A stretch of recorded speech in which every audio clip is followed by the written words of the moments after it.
लेकिन आदरणीय सभापति जी, मेरे लिए खुशी की बात है, इस विशेष सत्र में अच्छा होता संविधान की शक्ति, संविधान की विविधताओं पर चर्चा होती, नई पीढ़ी को काम आता।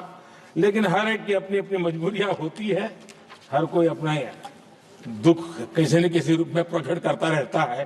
कईयों ने अपनी विफलताओं का दुख प्रकट किया है।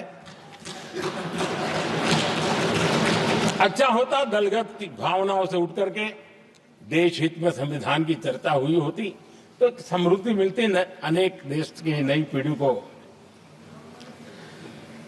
आदरणीय सभापति जी, मैं तो संविधान के प्रति विशेष आदर का भाव व्यक्त करना चाहता हूं कि संविधान की भावना थी कि मेरे जैसे अनेक लोग जो यहां पहुंच नहीं पाते, ये संविधान था जिसके कारण हम पहुंच पाए,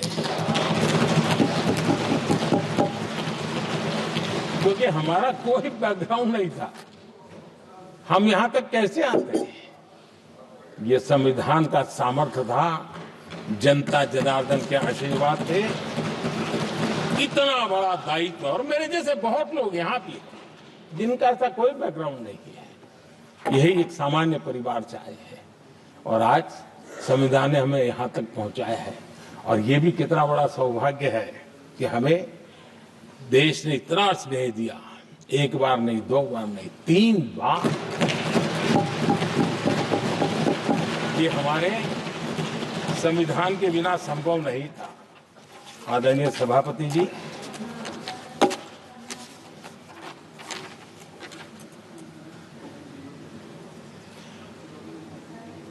उतार चढ़ाव तो आए, कठिनाइयां भी आई, रुकावटें भी आई, लेकिन मैं फिर एक बार देश की जनता को नमन करता हूं कि देश की जनता पूरी ताकत के साथ संविधान के साथ खड़ी रही।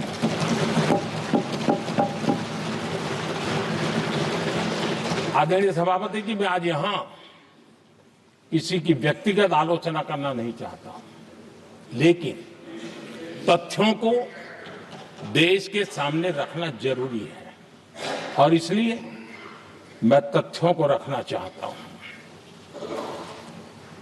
कांग्रेस के एक परिवार ने संविधान को चोट पहुंचाने में कोई कोर कसर नहीं छोड़ी है।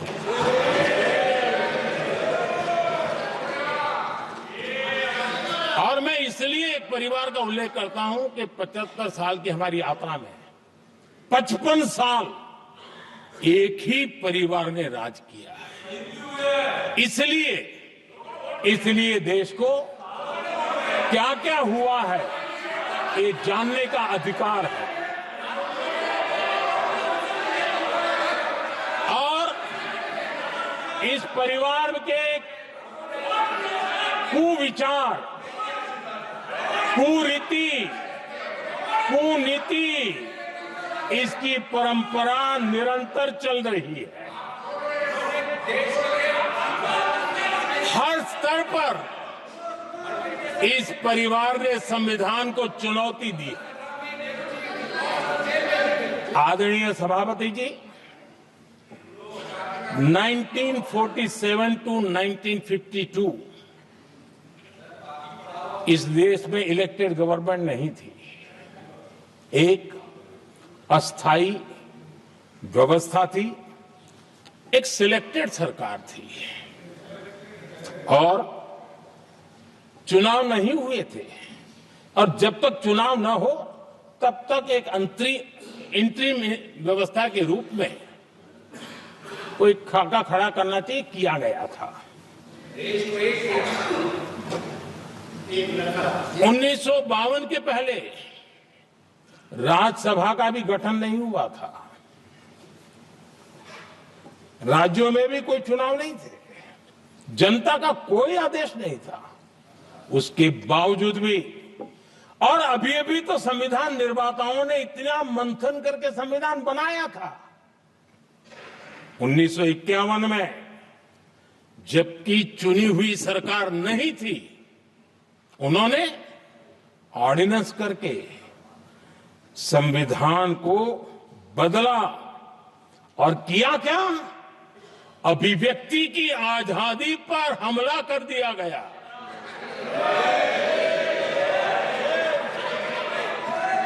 और ये संविधान निर्माताओं का भी अपमान था, क्योंकि ऐसी बातें कोई संविधान सभा में नहीं आई होगी, ऐसा नहीं है, लेकिन वहां उनकी चली नहीं। तो बाद में जैसे ही मौका मिला, उन्होंने अभिव्यक्ति की इस आजादी को, उस पर उन्होंने हथौड़ा मार दिया। और ये संविधान निर्माताओं का घोर अपमान है। अपने मन की चीजें जो संविधान सभा के अंदर नहीं करवा पाए, उन्होंने पिछले दरवाजे से किया, और वो भी चुनी हुई सरकार के वो प्रधानमंत्री नहीं थे, उन्होंने पाप किया था। इतना ही नहीं, आदरणीय सभापति जी, उसी दौरान उस समय के प्रधानमंत्री पंडित नेहरू जी ने मुख्यमंत्रियों को एक चिट्ठी लिखी थी। उस चिट्ठी में उन्होंने लिखा था, नेहरू जी लिखते हैं, अगर संविधान हमारे, आगे नेहरू जी लिखते हैं,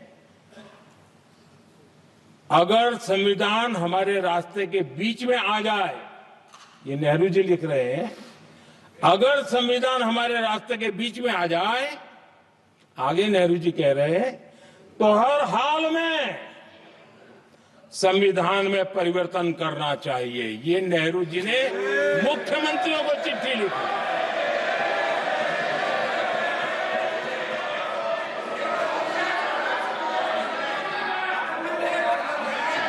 और आदरणीय सभापति जी,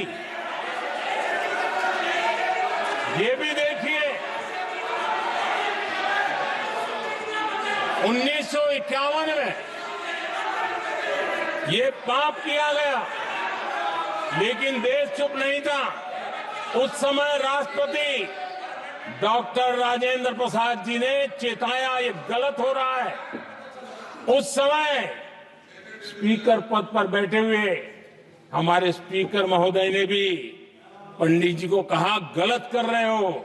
इतना ही नहीं, आचार्य कृपलानी जी, जयप्रकाश नारायण जैसे महान कांग्रेसी लोगों ने भी पंडित नेहरू ने कहा कि ये रोको, लेकिन पंडित जी का अपना संविधान चलता था, और इसलिए उन्होंने इतने वरिष्ठ महानुभावों की सलाह मानी नहीं, और उसे भी उन्होंने दरकिनार कर दिया।